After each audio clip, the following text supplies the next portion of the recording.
En 2025, j'ai joué à pas mal de jeux. Des claques monumentales, des jeux cool, mais sans plus. Et d'autres qui m'ont clairement laissé sur ma faim. Aujourd'hui, je fais un bilan complet de tout ce que j'ai joué en 2025 avec un résumé, une note et mon ressenti honnête. Yo tout le monde, c'est Diloum. Aujourd'hui, on se retrouve pour une toute nouvelle vidéo de mes jeux faits en 2025 et on se retrouve dès maintenant.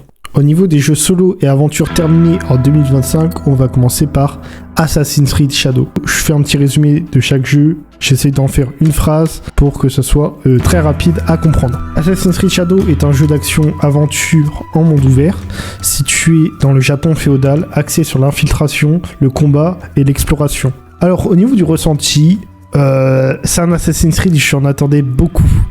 Déjà, tu me parles d'un Assassin's Creed. Déjà, voilà, je kiffe bien Assassin's Creed, je kiffais bien la licence Assassin's Creed.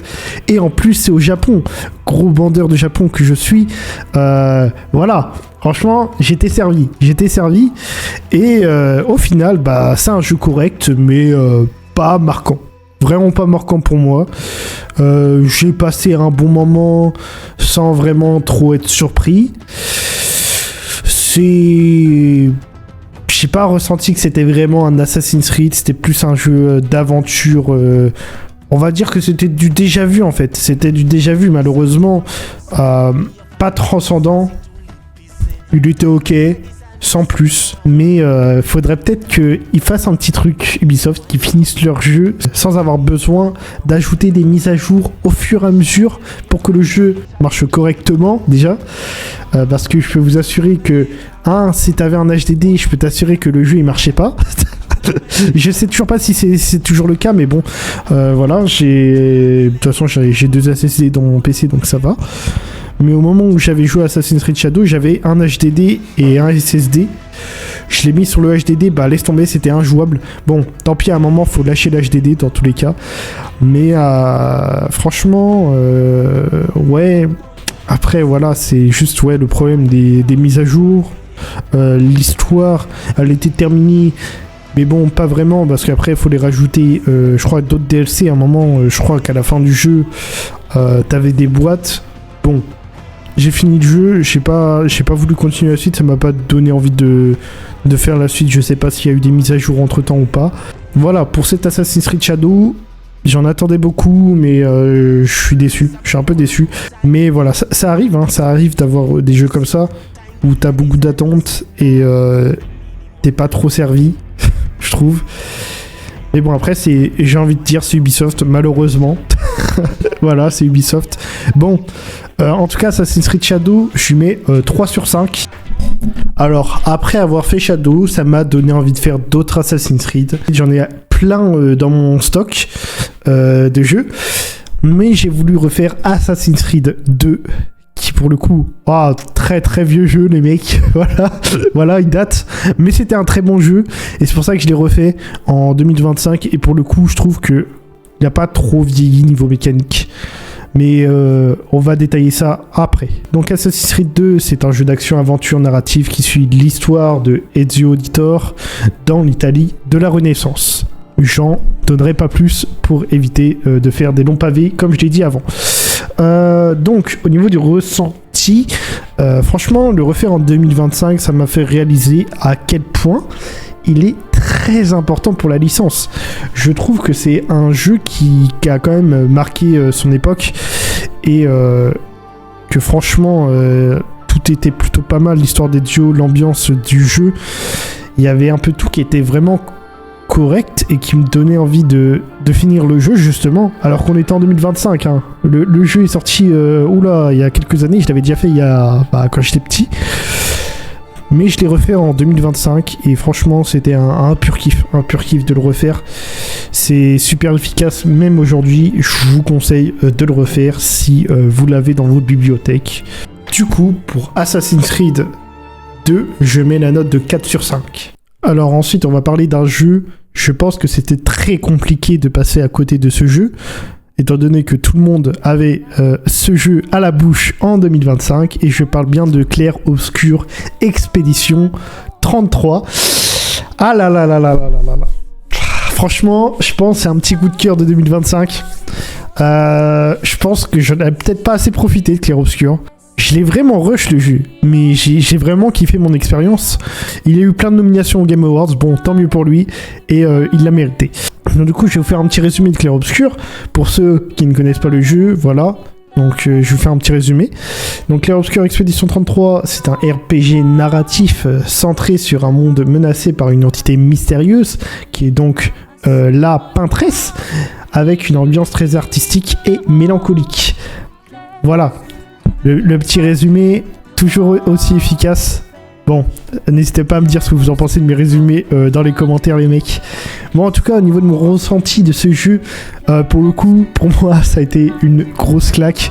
L'univers, l'émotion, la direction artistique. Il y avait des choses. Je trouvais que c'était bien ficelé quand même. Même l'histoire, franchement, oh là là, c'était très très bien ficelé. Un peu inattendu au niveau de l'histoire. Je pensais que j'allais pas être surpris en faisant ce jeu. Au final, j'étais très surpris. Que ça soit au niveau du tour par tour, qui était... je pensais que ça allait être un peu redondant. Au final, avec les parades, les contre-gradients, je crois, contre-gradients, et l'esquive et le saut, t'avais beaucoup de choses à faire, et donc du coup tu n'avais pas un tour par tour classique et passif, et donc du coup c'était un peu ouvert à tous, je pense, même malgré que le jeu soit un peu dur, on va pas se cacher, hein. Mais je pense que c'est un jeu qui a été ouvert un peu à tous, et j'ai trouvé ça très intéressant. Les pictos à bien comprendre, bon ça j'ai pas encore compris, hein. Faut que je refasse le jeu pour comprendre, mais pour le coup très très bon jeu, et c'est clairement mon coup de cœur de 2025. Pour Clair Obscur Expédition 33, je mets donc la note de 5 sur 5. Ensuite, cette année a été un peu bousculée par la sortie de la Switch 2. Et pour le coup, c'est cette console qui m'a fait redécouvrir la Switch. Alors moi, j'étais pas un gros joueur Switch. J'ai très vite abandonné la Switch. Je jouais qu'à Pokémon sur la Switch 1. Et sur la Switch 2, c'est un peu plus différent, étant donné que je redécouvre la Switch, comme je vous l'ai dit, et je joue à divers jeux que je jouais avant, et qui sont très cool à jouer en mode tablette ou même en mode docké. Et on va commencer avec Final Fantasy 1 à 6 Pixel Remastered. Les Final Fantasy 1 à 6 sont des RPG japonais classiques, chacun racontant une aventure indépendante, mêlant magie, conflit et héros emblématiques. Alors, mon ressenti pour ces jeux, du coup, vu que c'est de 1 à 6, j'ai fait 1, 2, 3, 4, 6, et j'ai pas fait le 5. Voilà, j'ai pas fait le 5, autant être honnête, j'ai un peu eu du mal à accrocher au 5. Voilà, je les ai enchaînés tous à la suite, et je peux vous assurer que c'était un peu... voilà. En tout cas, en globalité, c'est des très bons jeux. C'était très enrichissant de les enchaîner comme ça en 2025, étant donné qu'il y en a que je n'avais jamais fait. J'avais déjà fait FF6, mais pas 1, 2, 3, 4, et ni le 5 d'ailleurs. Et donc du coup, ça m'a permis de découvrir un petit peu... la licence, ce que c'était la licence avant les grands classiques tels que FF7 ou FF10, tu vois. Et j'ai trouvé ça très impressionnant, l'évolution qu'il y a eu avec le JRPG justement, et la narration de chaque jeu. On l'a ressenti durant les divers jeux que j'ai fait. Il y a eu une évolution assez impressionnante au niveau de la narration et du JRPG en général. C'est pas parfait, je vous invite vraiment à le faire de votre côté, parce que c'était vraiment super enrichissant pour moi. Pour Final Fantasy 1 à 6, je mets donc la note de 4 sur 5. Des très bons jeux, je vous invite à les refaire. Ensuite, il fait aussi partie de mon top 3 coup de cœur de 2025. Et c'est Persona 4 Golden. Alors pour le coup, je pense que c'est mon Persona préféré. Voilà, c'est mon Persona préféré. J'ai vraiment adoré y jouer. Persona 4, justement, je trouve que c'est l'un des meilleurs au niveau histoire. C'est celle qui m'a le plus touché, apprécié. Et voilà. Donc je vais vous faire un petit résumé avant de détailler tout ça. Persona 4 Golden, c'est un JRPG narratif qui mêle enquête, vie scolaire et combat, avec un fort accent sur les relations entre personnages. Alors, au niveau de mon ressenti, celui-là, pour le coup, c'est peut-être le personnage que j'ai le plus repoussé à faire de toute ma vie. J'ai commencé par Persona 5. J'ai acheté Persona 4 ensuite, on m'a dit justement c'était le meilleur et tout, je l'avais acheté donc sur PS5. PS4, en gros version PS4. Je commence à faire Persona 4 Golden, j'ai arrêté parce qu'il y avait d'autres jeux à côté, donc j'ai fait d'autres jeux. Et ensuite j'ai fait donc Persona 3 Reload, qui pour lui j'ai bien kiffé à le faire sur ma PS5. Et après il y a eu la Switch 2, et après je suis allé dans le shop et j'ai vu la réduction de Persona 4 Golden. Qu'est-ce que j'ai fait? Je l'ai acheté. Donc j'ai décidé de le faire donc sur la Switch 2. Et pour le coup, je m'attendais vraiment pas à ça. Les personnages, l'ambiance, le rythme du jeu, j'ai vraiment apprécié. Pour le coup, voilà, après c'est un personnage, j'aimais bien les personnages en général. Enfin, ceux que j'ai fait, donc le 5 et le 3. Donc j'ai bien kiffé que ça soit resté dans la même nature. Voilà, après c'est normal, il est un peu plus vieux, donc c'est normal. En fait, c'est le genre de jeu, si tu rentres dedans, c'est très dur d'en sortir. Voilà, c'est les personnages en général. Je trouve que c'est une fois que t'es dedans, t'as du mal à jouer à d'autres jeux en même temps. Tu veux être à fond dans l'histoire. Et pour moi, c'est un énorme oui. C'est un énorme oui, ce jeu. Je vous conseille de le faire. De toute façon, moi, j'attends le remake avec impatience. Voilà, le remake, le remaster, je sais pas comment ça va être tourné. Mais voilà, Persona 4 Revival, je crois, qui va sortir, je sais pas quand. Il n'y a pas eu de date d'annoncer. Mais en tout cas, j'ai très hâte de le refaire en version remake. Voilà. Et pour Persona 4 Golden, je mets donc une note de 5 sur 5. Je vous invite vraiment à le faire parce que c'est un très bon jeu. Et voilà, encore un jeu de Switch. Donc j'ai fait Zelda Breath of the Wild. Pour moi, c'était un test. Je n'avais jamais joué à Zelda Breath of the Wild. Donc, résumé, Breath of the Wild est un jeu d'aventure en monde ouvert basé sur l'exploration libre et la résolution de problèmes. C'est avec les petits donjons, les petites tours, etc. Donc c'est vraiment un jeu comme ça. Je l'avais jamais fait et tout le monde me le survendait. Vraiment, le jeu, c'était le meilleur jeu d'après la plupart des gens qui m'ont conseillé ce jeu. Et je trouve que ce jeu est bien, mais sans plus, quoi. Je suis peut-être un aigri de dire ça, hein, mais je pense qu'on me l'a survendu de ouf. Donc j'avais des attentes de ouf sur ce jeu. Et au final, j'étais un peu... ouais, c'est ok, mais sans plus. En fait, moi, je pense que je suis pas vraiment la cible de ces jeux. Je suis pas très open world à la base. Je suis quelqu'un qui est vraiment jeu couloir. Et pour le coup, voilà, Zelda Breath of the Wild, j'ai l'impression que quand je me baladais, je perdais mon temps, vraiment. Et en fait, c'est peut-être pour ça que j'ai pas apprécié le jeu, parce que je suis pas la cible du jeu. Et voilà. C'est pas que j'ai pas apprécié le jeu, mais je le trouvais ok, quoi. Il est pas en mode ouais, masterclass, hein, excellent, quoi. Non, j'étais en mode ouais, c'est un bon jeu, mais qui m'a pas vraiment laissé une grosse empreinte en 2025. À un point où j'ai commencé TOTK et bon. Hop, j'ai FFTOTK, voilà. Bon, voilà, je n'ai pas relancé TOTK, je n'ai pas réussi à finir TOTK. Donc Zelda Breath of the Wild, bon jeu. Peut-être que je suis pas la cible du jeu, mais je lui mets un bon 3 sur 5 quand même. Il mérite quand même son petit 3 sur 5 et il est bon. J'aurais pu mettre 4 sur 5 aussi, en vrai. Ouais, j'hésitais entre 3 et 4 sur 5 quand même. J'ai bien aimé faire le jeu, mais je trouve que voilà, j'étais pas la cible principale, voilà, comme je t'ai expliqué juste avant. Et encore, décidément, je crois que cette année, j'ai vraiment plus touché à la Switch 2 qu'à mon PC, je crois bien. Parce que on retrouve Pokémon ZA. Alors là, bon. Donc Pokémon ZA, c'est un RPG de capture et de combat de Pokémon avec une structure différente des opus classiques. Voilà, donc c'est un peu comme Pokémon Légende Arceus. Donc voilà, je vais quand même faire un petit ressenti rapide, mais je vous invite vraiment à regarder ma vidéo parce que j'ai fait une vidéo un peu plus longue et un avis plus détaillé sur le jeu. Voilà, je vous mets avec le petit i. Donc c'était vraiment pour moi le jeu que j'attendais. c'était un Pokémon. Moi, étant un grand fan de Pokémon, j'attends chaque Pokémon comme si j'étais en mode wow, ça allait être un jeu de dingue.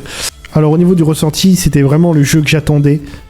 Mais honnêtement, j'en attendais plus. Voilà, j'étais un peu déçu. Des idées intéressantes, mais pas assez abouties pour moi, je trouve. Et je vous laisse regarder ma vidéo avis sur le jeu qui est disponible sur ma chaîne. Je n'ai pas plus détaillé sur le jeu, mais pour le jeu, je vais mettre un 2 sur 5. Je sais plus, j'avais mis quelle note sur la vidéo avis. Mais voilà, je lui mets un bon petit 2 sur 5. Il l'a bien mérité, ce 2 sur 5. Voilà. Et j'ai joué sur Switch 2. Voilà. Et pour clôturer les jeux solo, on va finir par Metroid Prime 4 sur Switch 2 encore. Pas besoin de me le demander. Voilà. Donc, pour moi, c'était le premier Metroid Prime 4. Enfin, le premier Metroid Prime que j'ai pu tester de ma vie. Et pour le coup, j'ai bien aimé. L'ambiance, l'exploration, l'immersion, juste un petit peu déçu pour la fin. Le ferme de Christopher, c'est peut-être ça qui m'a le plus déçu. Mais sinon, en globalité, je trouve que le jeu était ok tiers quand même. Peut-être pas vendu à ce prix-là. Je vous conseille de l'acheter à genre 50-40 €. Mais ouais, pour le coup, je trouve que c'était un bon jeu, ok. En tant que premier Metroid Prime, je suis pas déçu de la licence. Ok, moi j'ai trouvé ça ok, j'ai bien aimé, pour le coup. Et pour moi, Metroid Prime 4, je lui mets 4 sur 5. Et maintenant, on va s'attaquer aux jeux multijoueurs que j'ai pu faire en 2025. Voilà. Donc, en 2025, j'ai redécouvert Super Smash Bros Ultimate, où je fais des lives dessus, n'hésitez pas à me rejoindre. Donc au niveau du ressenti, c'est un très très bon jeu pour moi, j'ai vraiment bien aimé. C'est vraiment un bon jeu de combat, quoi. Je préfère me faire un petit smash chez moi que faire du Sparking Zero par exemple. Bon voilà, en tout cas très bon jeu. J'ai redécouvert ce jeu quand même en 2025. Et bon, pour le coup, voilà, je lui mets un petit 5 sur 5 quand même, c'est bien mérité pour sa part. Très bon jeu, je vous le conseille à d'y retoucher en 2025, c'est plutôt un bon jeu. Ensuite, qui dit la Switch 2, dit la sortie de Mario Kart World. Et oui les mecs, il y a eu Mario Kart World quand la Switch 2 est sortie. C'était le premier jeu de la Switch 2. Donc Mario Kart, bon voilà, je vais pas vous expliquer, c'est juste un jeu de voiture avec des gens de la licence Mario, voilà. C'était très rapide le résumé, mais en tout cas, c'est vraiment cet opus qui m'a fait dire que je suis pas un Mario Kart Ultra. Je suis pas fait pour jouer à Mario Kart. Très sympa à jouer en soirée, mais sinon, ouais, non, c'est pas un jeu que je vais y jouer tous les jours, quoi. Je trouve ça sympa, mais sans plus. En tout cas, ça reste fun, mais ça m'a pas plus accroché sur la durée, en tout cas sur le jeu, mais voilà. Bon, pour moi, voilà. Désolé de faire le haters. Je mets 2 sur 5, les mecs. Désolé d'être aussi aigri sur le jeu. Mais voilà, c'est vraiment pas mon type de jeu. Je préfère le dire. Même si en vrai, je leur ai mis 3 sur 5, ok. Mais je vais mettre 2 sur 5 quand même, parce que vas-y, c'est pas vraiment mon jeu phare. Je vous le conseille pas d'acheter à 90 € les mecs. Oh, je rigole, c'est bon. Ensuite, je vais vous parler très rapidement 2 autres jeux multi que j'ai pu découvrir en 2025. Donc Marvel Rivals, qui pour le coup m'a pas du tout accroché. J'ai préféré lancer Overwatch 2 que Marvel Rivals, autant être honnête. Je pense que pour jouer à Marvel Rivals, il faut être un grand fan de Marvel. Je suis pas un grand fan de Marvel non plus. J'aime bien certains héros de Marvel, mais c'est ok. J'étais pas la cible du jeu, voilà. Donc pour ça, je vais mettre quand même 2 sur 5. Voilà, pour Marvel Rivals. Donc c'est très rapide, hein. De toute façon, je vais te donner ça très rapidement parce que je vois que la vidéo commence à durer. Et ensuite, j'ai aussi découvert Risk of Rain 2. Donc pour le coup, très bon jeu Risk of Rain 2 à faire entre amis. Je préfère y jouer entre amis que y jouer tout seul, parce qu'il joue tout seul, on se fait chier. Voilà. Je préfère y jouer entre amis, c'est plus marrant. Des petits apartés que j'ai préféré faire très rapidement, étant donné que je voyais que la vidéo durait un peu plus longtemps que prévu. Mais voilà, Risk of Rain 2, 3 sur 5, Marvel Rivals, 2 sur 5. Voilà. Et ensuite, les expériences à part que j'ai pu avoir durant cette année 2025. J'aurais pu mettre Clair Obscur dans cette expérience à part. Mais voilà, Clair Obscur, voilà, bon, c'est quand même un bon jeu solo, un très très bon jeu solo. Je vous conseille vraiment de le faire. Mais dans mes expériences à part, il y a No Man's Sky. J'ai redécouvert ce jeu en 2025 justement, avec les problèmes qu'il avait eu, etc. Donc No Man's Sky, c'est un jeu spatial axé sur la découverte, la survie et le voyage. Pour le coup, le jeu, je l'ai trouvé très apaisant. C'est plus une expérience qu'un jeu classique et ça marche très bien pour moi. J'ai vraiment kiffé y jouer. No Man's Sky, je vous conseille vraiment de le faire. J'ai pas vraiment avancé sur le jeu, mais en tout cas, pour moi, c'était un très bon jeu à faire. J'hésiterai pas à y retoucher. Franchement, c'est cool. J'ai bien aimé y jouer. Et sur ce, je mets une note de 4 sur 5 à No Man's Sky. Suite au problème qu'il a eu et au final il s'est plutôt bien relevé et j'ai bien aimé y jouer avec mes potes. Et pour finir cette année 2025, je vais parler d'un jeu qui est revenu des morts, j'ai envie de vous dire, un jeu qui est revenu des morts, et je vais parler de Inazuma Eleven Victory Road. Oh là là là. Alors, je vais vous expliquer un petit coup rapidement ce que c'est. Inazuma Eleven, c'est un mélange de RPG et de football, très orienté narration et personnages. Pour moi, c'était une très grosse dose de nostalgie, étant donné que j'avais fait quand même pas mal d'Inazuma Eleven sur DS et 3DS aussi. Et sur Wii aussi. Et sur Wii, j'avais bien kiffé l'univers d'Inazuma Eleven. Et du haut de mes 24 ans, j'ai kiffé faire des tornades de feu dans le jeu. Oh là là là là là là. Bon, en tout cas, très très bon jeu, très très grosse surprise 2025. Je ne devais pas l'acheter des bases parce que je n'aimais pas le gameplay de la bêta. Et au final, j'ai acheté le jeu, j'ai kiffé le gameplay, j'ai kiffé l'histoire aussi, et pour le coup, j'ai kiffé le système d'invocation. Je trouve que c'est vraiment le jeu le plus complet de 2025 que j'ai pu voir, et c'est un truc de ouf parce qu'ils ont mis du temps à développer le jeu, et au final, il est sorti en 2025, et il a été repoussé de nombreuses fois. Mais pour le coup, ils ont eu raison parce qu'ils sont vraiment à l'écoute de leur communauté, j'ai vu avec les dernières mises à jour. Et pour le coup, j'ai pas touché depuis peut-être une semaine ou deux. Mais en tout cas, très très bon jeu. Je vous conseille vraiment d'y jouer. Je pense qu'il va survivre sur la durée. Et vraiment très très bon jeu. Une grosse surprise de 2025. Je pensais pas l'acheter.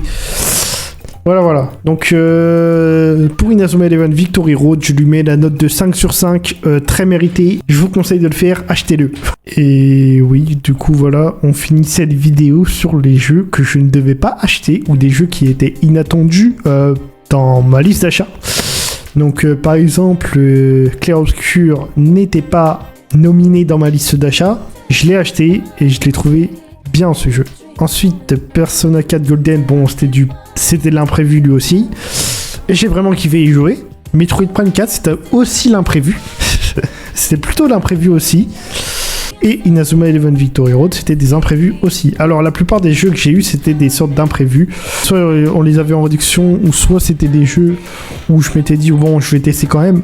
Et au final, j'étais pas déçu. La plupart des jeux où j'ai été déçu, c'est des jeux que j'attendais vraiment. 2025 m'a appris un truc. Un jeu correct, ça me suffit plus. Je veux des claques. Je veux des claques pour 2026. Je veux des jeux qui me mettent une claque vraiment de ouf.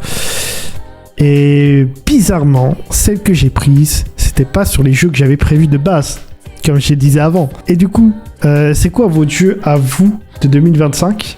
N'hésitez pas à me le marquer en commentaire. Merci à vous d'avoir regardé cette vidéo. N'hésitez pas à liker, partager et à commenter. Suivez-moi sur divers réseaux sociaux tels que YouTube, TikTok, Twitch.